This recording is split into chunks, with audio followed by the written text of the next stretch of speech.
Wu Yongning. On November 8, 2017, Wu Yongning arrived at the Huayiwanhua Center in Changsha, China. The 62-story building stood 721 feet tall in the capital of Hunan Province. Wu was 26 years old. He was about to attempt his most dangerous stunt yet. Wu had worked as a movie stuntman and martial arts practitioner before discovering rooftoping. The practice of climbing tall buildings without safety equipment had made him famous on Weibo, China's version of Twitter. He had over 60,000 followers. His videos showed him dangling from skyscrapers by his fingertips, doing pull-ups on the edges of buildings, and performing handstands on narrow beams hundreds of feet in the air. Wu needed money badly because his mother was sick and needed medical treatment. His girlfriend Jin Jin was waiting for a proposal. Wu had promised her they would marry soon, but the bills were too much for him. A sponsor had offered to pay him 100,000 yuan, roughly $15,000, for one video, one perfect stunt. All Wu had to do was climb the Huayiwanhua Center and perform pull-ups from the roof's edge. He had done this hundreds of times before on other buildings. This time would be no different. Wu gripped the edge of the building and lowered himself over the side. His fingers wrapped around the ledge and began his pull-ups. At one point, Wu tried to pull himself back onto the roof, but he couldn't. That was when he knew something was wrong. His muscles were not responding. Fatigue had set in faster than expected. He hung there, clinging to the edge. 15 seconds passed. His fingers began to slip as he could not get a better grip. Wu's arms shook from the strain, and he fell to his death. The camera captured him dropping out of frame. He descended 45 feet before landing on a terrace below. A window washer discovered his body the next morning. Remy Lucidi. On July 27, 2023, Remy Lucidi checked into a hostel in Seung Shek Tsui, Hong Kong. The 30-year-old Frenchman had been staying there for 10 days. Lucidi was known as Remy Enigma on Instagram. He had thousands of followers who watched him climb buildings across the world. His feed showed stunning photos from rooftops in Dubai, Bulgaria, France, Thailand, Colombia, Poland, and Portugal. He specialized in unauthorized climbs of skyscrapers, cranes, bridges, and transmission towers. That evening around 6 p.m., Lucidi arrived at the Tregunter Tower, a residential skyscraper in Hong Kong's upscale mid-levels area. The building stood 721 feet tall with 68 floors. A security guard stopped him at the gate, but Lucidi told the guard he was visiting a friend on the 40th floor. He gave a specific apartment number. The guard allowed him. The elevator took him up. CCTV footage showed him arriving on the 49th floor. Then he disappeared into a stairwell. He climbed the remaining floors on foot. At 7:30 p.m., a maid inside a 68th floor penthouse apartment heard knocking on the window. She turned and saw a man outside. He was standing on a narrow ledge. He was knocking frantically on the glass. His face showed panic. The maid screamed and called the police immediately. She described a man trapped outside who needed help urgently. Officers were dispatched to Tregunter Tower. Before they arrived, Lucidi lost his footing and fell from the 68th floor. Police found his body at the scene. Pavel Kashin. On July 6, 2013, Pavel Kashin climbed to a rooftop in St. Petersburg, Russia. He was 24 years old and one of Russia's most well-known freerunners. He had spent years perfecting his craft. Parkour was his life. Kashin specialized in urban acrobatics. He could flip, vault, and leap across city obstacles with precision. His videos showed him running across rooftops, jumping between buildings, and performing backflips on narrow surfaces. Everything looked effortless. He made it look easy. That afternoon, Kashin stood on the edge of a 16-story building. A small group of friends and fellow dresseurs watched from a safe distance. They had seen him do this move before. It was one of his signature stunts, a standing backflip on the roof's edge. The technique required perfect balance and timing. Plant both feet, spring backward, rotate in the air, land solidly on the same spot. Any miscalculation meant disaster. Kashin positioned himself carefully. His toes were inches from the edge. He could see the drop behind him, 16 stories straight down. He had practiced this move hundreds of times on ground level. He had done it on rooftops before. He knew he could do it again. He bent his knees and sprung backward. His body rotated through the air. The backflip was clean. But when he came down, his footing was off by inches. One foot landed on the edge. The other foot landed on nothing. His balance shifted. He tried to restore balance, but his arms windmilled. For a split second it looked like he might recover, but he fell backward, nearly 200 feet off the building. Witnesses watched in horror as Kashin dropped 16 stories without any way to stop himself. He died on impact. Yuri Alexeyev. On November 8, 2016, Yuri Alexeyev's life took an unexpected turn at his apartment in Moscow, Russia. He was 20 years old and a chess grandmaster. He had won the World Under-16 Chess Championship in 2012. His entire young life was defined by chess. But Alexeyev developed a new hobby, parkour. He enjoyed the physical challenge after spending so much time sitting at chessboards. That evening, Alexeyev stood on his apartment balcony on the 12th floor. His girlfriend was inside the apartment. They had been together for a while. She knew about his parkour interest. She had seen him practice moves before, but he was not an experienced tresseur. He was still learning. Alexeyev decided to attempt a parkour move on the balcony railing. He stepped up onto the railing and tried to execute the move. Suddenly he lost his balance.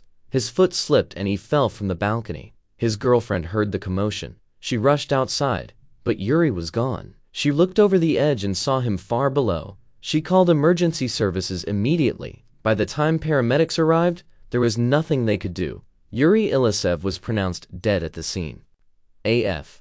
In March 2019, a 17-year-old Russian teenager arrived in Ankara, Turkey. He was visiting from Russia. His name was reported only as AF in Turkish media. He was interested in parkour and urban exploration. Ankara's skyline offered plenty of buildings to explore. High-rises, rooftops, places where a young tresseur could test his skills away from home. AF had done parkour in Russia. He felt confident in his abilities. That day, AF climbed to the roof of a 7-story building. Another rooftop sat nearby.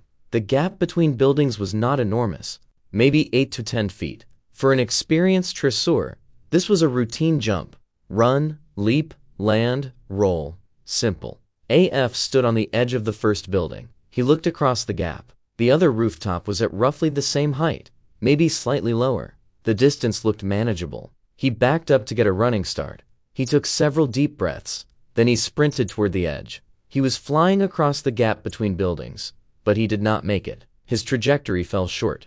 Instead of landing on the other rooftop, he dropped into the gap between the buildings. He fell 7 stories down into the narrow space. People on the street heard the impact and called emergency services. Paramedics arrived and found AF in the alley between buildings, but he was already dead. Nye Frankie Newman. On December 2, 2016, Nye Frankie Newman met his end in Paris, France. He was a British freerunner and urban explorer. At 17 years old, he had built a reputation for daring stunts and rooftop photography. His friends knew him as fearless. That night, Newman was with companions exploring Paris. They had been moving through various urban locations. At some point, the group approached the Paris metro system. The subway trains ran underground and above ground on certain routes. Newman and his friends decided to attempt train surfing. This involved riding on top of moving metro trains. It was illegal and extremely dangerous, but it was also popular among some urban explorers who filmed the experience for social media. Newman stuck his head out while on top of a moving train and made contact with the tunnel entrance. The impact was instant. Newman suffered catastrophic head trauma. He was pronounced dead at the scene. St. Petersburg woman. In 2012, a 24-year-old woman in St. Petersburg, Russia decided to try parkour for the first time. She had friends who were experienced traceurs. They practiced regularly on the city's rooftops. She wanted to join them. They met on the rooftop of a building in the city. The exact location was not publicly disclosed.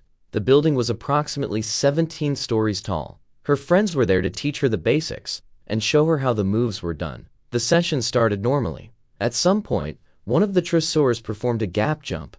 It was a move they had done many times before. They made it look easy. Then she decided to give it a try. Her friends advised against it. Beginners should not attempt advanced moves, but she wanted to try. She stepped up to make the jump. She ran forward and leapt, but she did not have the technique. She did not have the experience. She did not have the muscle memory that comes from years of practice.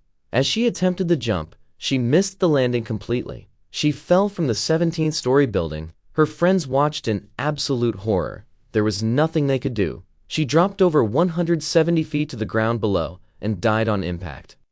David Harrison. On July 29, 2018, David Harrison was in downtown West Palm Beach, Florida with friends. He was 24 years old and passionate about parkour. He had practiced for years and considered himself experienced.